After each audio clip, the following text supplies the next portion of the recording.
Hi guys, this is Chapter Master Morgan and welcome to another Let's Paint video. If you like this video, please do subscribe and like below and leave a comment if you're feeling generous as well. As a quick introduction to what we're going to be doing today, or what I'm going to be showing you, this is the Death Guard half of the Dak Imperium box set, and very soon my Indomitus box set will be arriving, and I thought I would clear some of my plastic crack pile of shame. I've had this for 6 months and I wanted to find the fastest possible way of painting to what Games Workshop would call a battle ready standard, i.e. tabletop ready. So without any further ado, I'm going to crack on here and show you exactly what we've done. I'm not going to be doing a specific showing you how to paint each model, just basically the speed process by which I arrived at what you can see here in front.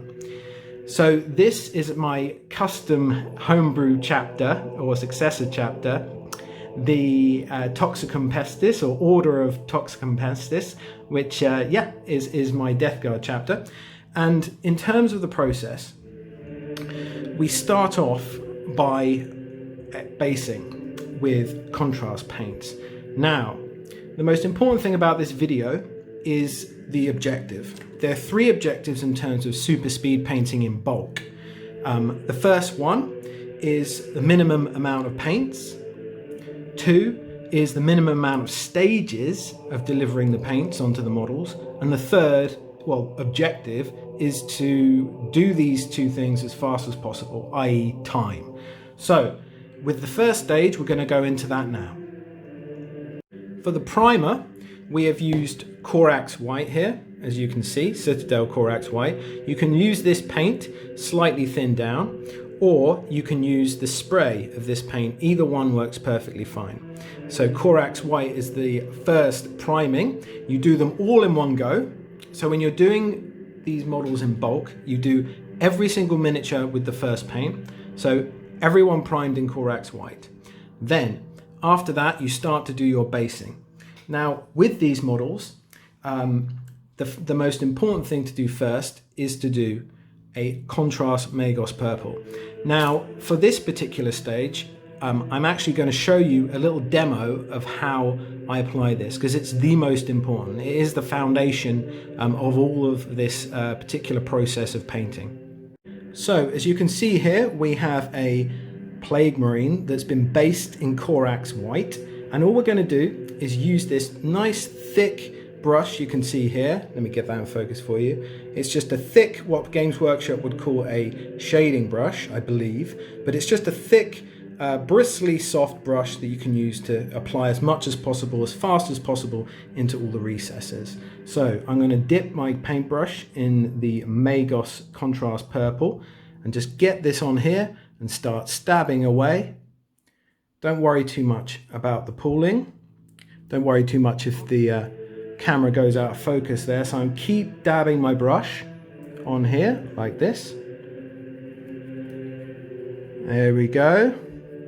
Getting in all those recesses, a nice, really heavy amount. There we go.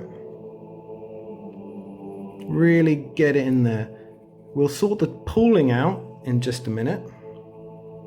There we go. Keep going around. And the reason I'm stabbing it and not brushing it like that is because if you brush it, you get these really, really horrible streaks on it. Stabbing is the way to go. Let me get this here straight. There we go. Make sure all those recesses are nice and dark. There we go. I'll hold that out there like that. It's probably easier. Okay. The other important thing with these contrast paints is speed. Even though it looks very inky and like basically like a shade paint, it actually dries pretty quick. There we go.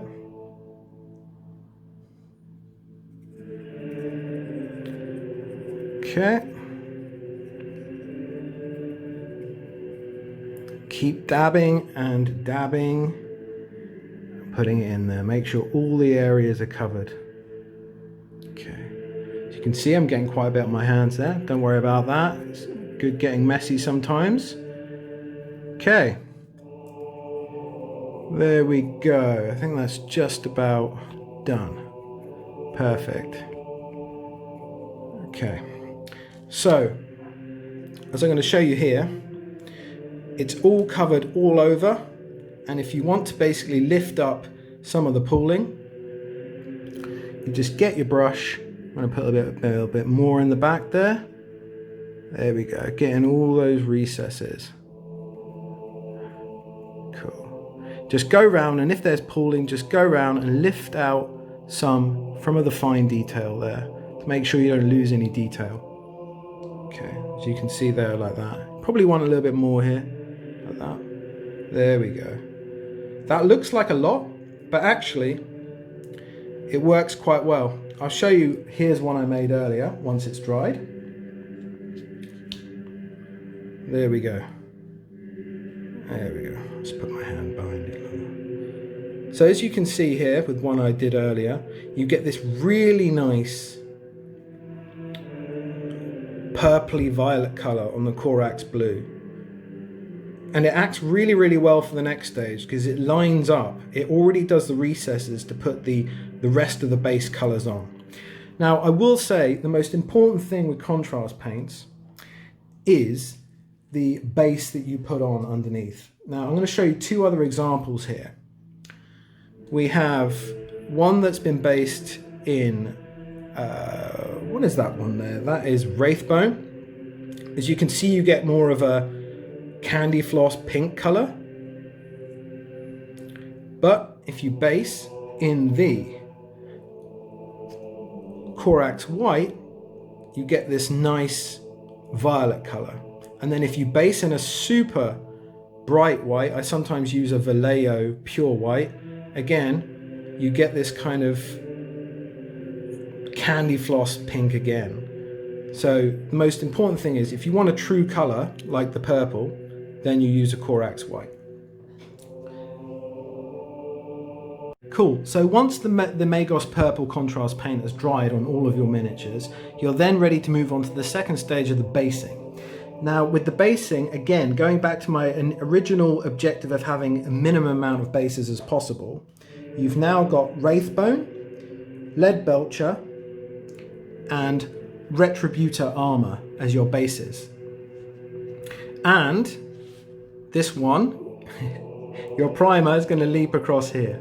So I'm going to show you two that I've made earlier. Again, I'm not going to make you sit here making you watch me do all the basing. So this guy, as I said, he's been base coated in the Magos Purple, and then I've gone round and done all the gold areas in Retributor Gold, all the metal areas in Leadbelcher, and I've used Corax White here, as you can see, for all of these little bits here, flesh colours. Now, that is effectively all the basing that you do in this stage. I'll show you an example of a Poxwalker. They're a little bit different. As you can see here, I've gone round, I've done all the flesh areas in Wraithbone. Now you might be wondering, why have I not just done everything in Corax White? Why have I done the flesh areas for this particular guy, as you can see the feet and the head, in Wraithbone? The reason being, you'll see in the next stage, that when you put the shades over these, they actually create a completely different color. It's actually very different. And what I didn't want with this particular paint scheme was them to be completely purple. They look kind of ridiculous and it's a bit lazy.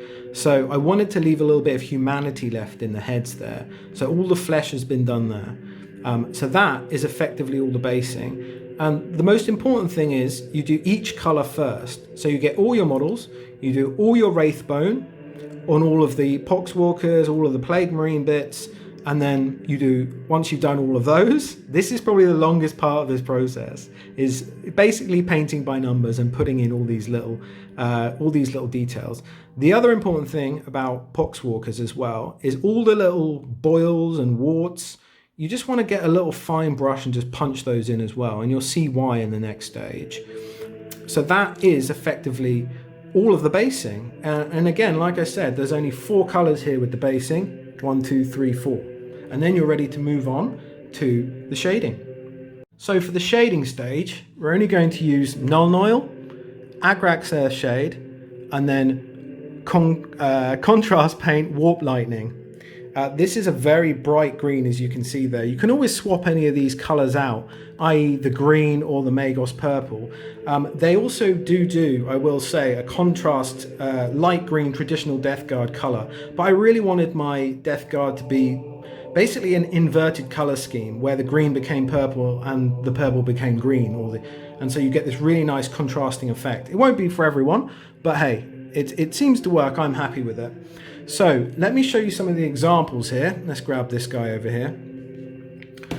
All you do to get this effect, for the metal and the fabric areas, you go round and put Nuln Oil on all of this. In fact, on this particular model, there is only Nuln Oil. And as you can see, I give it a nice heavy coat of Nuln Oil. I haven't done any highlighting on this. You can always do that at the very end, but the objective of this is to get them tabletop ready as fast as possible. And this particular set I did in 3 sets, like over 3 days. I just sat down and did each stage and smashed them out super quick. So the only shade paint that's on here is the Nuln Oil on the metal and the fabrics. I will say that the most important thing is really try to avoid getting any paint, any base paint or any shade on the purple. This should remain untouched throughout the actual process, which is really tricky because if you do get anything on here, it's very difficult to touch up. I've been very fortunate because I was very careful, but if you don't have another violet color that can cover over, then it's a bit tricky to fix. Fortunately, I was all right. There wasn't too much damage going on. So the only shading with Nuln Oil on this guy was Nuln Oil. Now, the Poxwalkers are a little bit different. Or I can show you this guy as an example. You might remember in the earlier stage, I mentioned about doing the wooden areas and the flesh areas in Wraithbone. Now, you can already see that this is Nuln Oil, that you can see there. Whoop. Nuln Oil on the metals, but I've actually used Agrax Earth Shade on the horns. Let me get that focus for you. There we go. You can see on the horns, I've used Agrax Earth Shade. And you can see how different the tone looks between, for example, the cape and the staff that's going on here. A prime example is on the Poxwalkers. For the Poxwalkers, the only exception is with the heads. I really wanted this kind of grey putrid skin, and so that is Corax White with Nuln Oil over it. I've thought about using the contrast paint Guilliman Flesh, but when you put it on, it kind of looks brown and it clashes against the purple. So all I've used on that is Corax White and the Nuln Oil, and then of course on the horns I've used the Agrax Earth Shade. Cool. So that's the flesh areas, the horn areas, and the fabric areas. Now the next part is, of course, let's get a different model going on here, shall we? Next part is the green. So what I've used there, this is actually more of a 2-stage process. I've used contrast paint for Warp Lightning on the green, and that's straight over the top of Wraithbone. So contrast Warp Lightning, green, over the Wraithbone. And then it's actually the only section that I've highlighted. And I've highlighted that, as you'll see, in the next stage. So what I was going for in the highlighting of the Warp Lightning, I found the Warp Lightning a little bit dark and dingy. I'm sure a lot of you would prefer that your Death Guard were dark and dingy and didn't have neon bits poking out like this, but that's the effect that I was going for. It gives a really good recess, but it's very dark green. But what I wanted was these green bits, especially as you can see in the eye here. All I did was go through with some Vallejo model color, neon paint. Let's move these down here to make some room. And I used this neon paint just to go over the high areas and just give an almost, doesn't even need to be watered down, because the thing I'll say about model color Vallejo paints is they don't have the same thickness as even a Games Workshop layer paint. They are already pretty watery, so I've gone through and I've just done very gentle highlights. You can see here with the gradient on the weapon here. See, I've just dabbed a little bit in the middle there. On the bits here, just a little stroke there in between. Don't do it all over, otherwise you lose that fantastic contrast color. You'll lose the recesses. And then as you can see here at the back, just a little bit around there, just highlighting that yellow section there. And as you can see, as per the Poxwalker, I'm just going to quickly refer back. This is again Corax White with Nuln Oil over it. If you do a base coat for the flesh with Wraithbone, it's going to come out very yellowy, and it will clash against, you know, a purple or a green, or match it too much. So that's why I've done it that way. So that is the highlight for the green, and that's pretty much it. There's only two other paints that you can see going on here, and I'll move those in there as well. Shuffle these along a little bit so you can see. Move down, move down, move down. I've used some fluorescent model color for the eyes. As you can see here, the best example of that is the eye on this little nurgling here. And I've used that also on the Poxwalkers as well. And then the basing, again, this is speed painting, so it's about getting your models looking nice as fast as possible and on the table painted to an okay standard. So all I've used for that, quite appropriately, is a base of Death Guard green for the bases. And I will say, in terms of color theory, I've always found if you need to do quick painting of bases for your models, I mean, you can see the way the neon here, sorry to segue back into that again, the plasma coils on there, they really do pop when you give them that little bit of neon yellow over the top, not too much. So yeah, that is about it. That's it. So in this total tutorial, we have only used 10 paints, and this took me 3 sittings to do. When I say 3 sittings, I mean sitting down once a day for 3 days, doing each stage. And that is it. That is my speed painting guide for my Death Guard army. As I've said, some of you may not appreciate the color scheme, but this process should help people like myself who like to paint fast, don't want to spend hours on miniature and have that